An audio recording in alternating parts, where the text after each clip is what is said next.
आदाब, नमस्कार। कभी सोचा है कि एक सुबह आप उठें और आपके घर पर, आपकी अपनी संपत्ति पर अचानक एक बुलडोजर चलने लगे?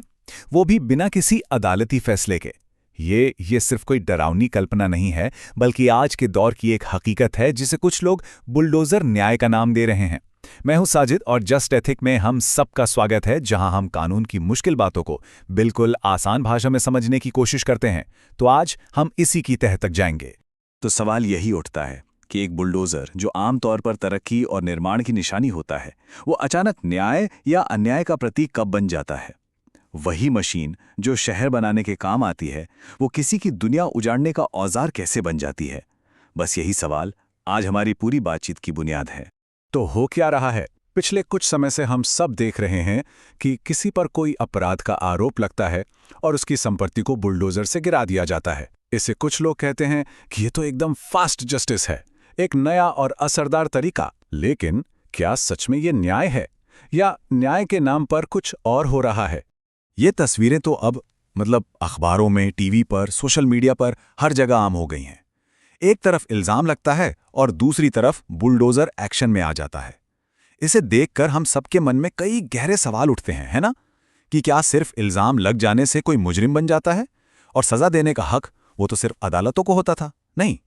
तो चलिए पहले इसी शब्द को समझते हैं। ये बुलडोजर जस्टिस या बुलडोजर न्याय आखिर है क्या चीज? देखिए, सबसे पहली और सबसे जरूरी बात, ये कोई कानूनी शब्द नहीं है। आपको संविधान में या कानून की किसी किताब में ये शब्द नहीं मिलेगा। ये तो बस एक नाम है जो मीडिया ने, आम लोगों ने दे दिया है उस एक्शन को जिसमें किसी पर आरोप लगने के फौरन बाद बिना किसी कोर्ट की कार्रवाई के उसकी प्रॉपर्टी को गिरा दिया जाता है। और बस यहीं से शुरू होती है असली टक्कर, कानून और मशीन के बीच की। सोचिए, एक तरफ है हमारा संविधान, हमारा कानून जो एक तय रास्ते पर चलता है, और दूसरी तरफ है बुलडोजर का ये इंस्टेंट एक्शन। ये जो टकराव है ना, ये हमारे पूरे जस्टिस सिस्टम की बुनियाद पर ही सवाल उठा देता है।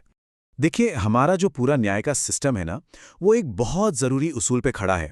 इसे कहते हैं कानून की उचित प्रक्रिया, या अंग्रेजी में ड्यू प्रोसेस ऑफ लॉ। अब इसका मतलब क्या है? सीधा सा मतलब यह है कि किसी को भी सजा देने से पहले कानून का हर एक स्टेप फॉलो करना पड़ेगा। ये इसलिए है ताकि हर इंसान को, हर किसी को अपनी बात कहने का मौका मिले, खुद को बेगुनाह साबित करने का पूरा मौका मिले। ये बिल्कुल एक रेफरी की तरह है जो देखता है कि गेम नियमों से खेला जाए, किसी के साथ कोई बेईमानी ना हो। जरा इस फर्क को देखिए। एक तरफ है कानून का रास्ता, जिसमें पहले नोटिस दिया जाता है, फिर सुनवाई होती है, सबूत पेश किए जाते हैं, मुकदमा चलता है और तब जाके कोर्ट कोई फैसला सुनाती है। इतना ही नहीं, फैसले से खुश नहीं है तो ऊपर की अदालत में अपील करने का भी हक होता है। और दूसरी तरफ क्या है? सिर्फ एक आरोप और सीधा एक्शन, सीधा डिमोलिशन। न्याय के जो सारे जरूरी स्टेप्स थे वो सब गायब हैं। तो जब कानून के इन जरूरी रास्तों को, इन स्टेप्स को बाईपास किया जाता है, तो इसकी कीमत भी चुकानी पड़ती है, और ये कीमत बहुत भारी होती है, इंसानों के लिए भी और हमारे पूरे सिस्टम के लिए भी। चलिए देखते हैं कि इसके क्या नतीजे हो सकते हैं। सबसे पहली और सबसे दर्दनाक चोट उस परिवार को लगती है जिसका शायद उस जुर्म से कोई लेना देना ही ना हो। सोचिए, उस घर में बच्चे भी हैं, बूढ़े माँ बाप भी हैं। उनकी क्या गलती? उन्हें सजा क्यों दी जाए? दूसरा, जब फैसले सड़कों पर होने लगते हैं तो अदालतों पर से, कानून के राज पर से भरोसा कमजोर हो जाता है। तीसरा, इस ताकत का गलत इस्तेमाल होने का खतरा बहुत बढ़ जाता है। कोई अपनी पर्सनल दुश्मनी के लिए भी इसका इस्तेमाल कर सकता है। और आखिर में ये एक ऐसा माहौल बनाता है जहां लोग कानून से नहीं, बुलडोजर से डरते हैं। एक डर पर आधारित समाज। जस्ट एथिक में हम यही मानते हैं कि इस तरह के तरीके हमारे पूरे न्याय के सिस्टम की जड़ों को, उसकी बुनियाद को कमजोर करते हैं। और हमारा मकसद भी बस यही है कि इन खतरों के बारे में बात की जाए, जागरूकता फैलाई जाए, ताकि न्याय हमेशा साफ सुथरा और निष्पक्ष रहे और कानून की नज़र में सबको बराबर का हक मिले। अच्छा, एक मिनट रुकते हैं। जैसा कहते हैं ना, हर सिक्के के दो पहलू होते हैं, तो ये भी समझना जरूरी है कि जो लोग इस एक्शन को सही मानते हैं, उनकी दलील क्या है। चलिए दूसरा पहलू भी देखते हैं। तो इस कार्रवाई के सपोर्ट में सबसे बड़ा तर्क ये दिया जाता है कि इससे अपराधियों में डर पैदा होता है। ये कहा जाता है कि भाई, अदालतों में तो केस सालों साल चलते रहते हैं और तब तक अपराधी बेखौफ घूमते हैं। तो जब सजा ऐसे फौरन मिलती है सबके सामने, तो बाकी लोगों में भी एक मैसेज आता है और वो अपराध करने से डरते हैं।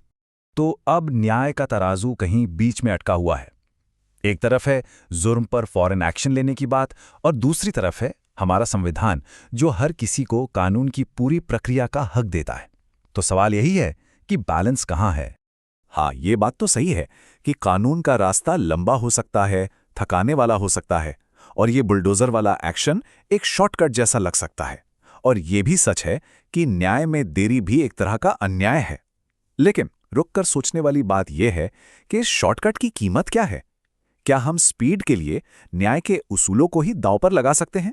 और आखिर में बस एक सवाल जिसके साथ हम आज की बात खत्म करेंगे।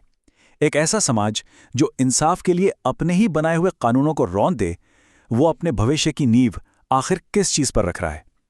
क्या हम वाकई न्याय की एक मजबूत इमारत बना रहे हैं या फिर अपने ही बनाए नियमों का मलबा इकट्ठा कर रहे हैं? इस पर सोचना बहुत जरूरी है। अगर आपको हमारी ये कोशिश पसंद आई तो इसे लाइक और शेयर जरूर करें और जस्ट एथिक को सब्सक्राइब करना ना भूलें ताकि कानून से जुड़ी ऐसी जरूरी बातें हम सब तक पहुंचती रहें। धन्यवाद।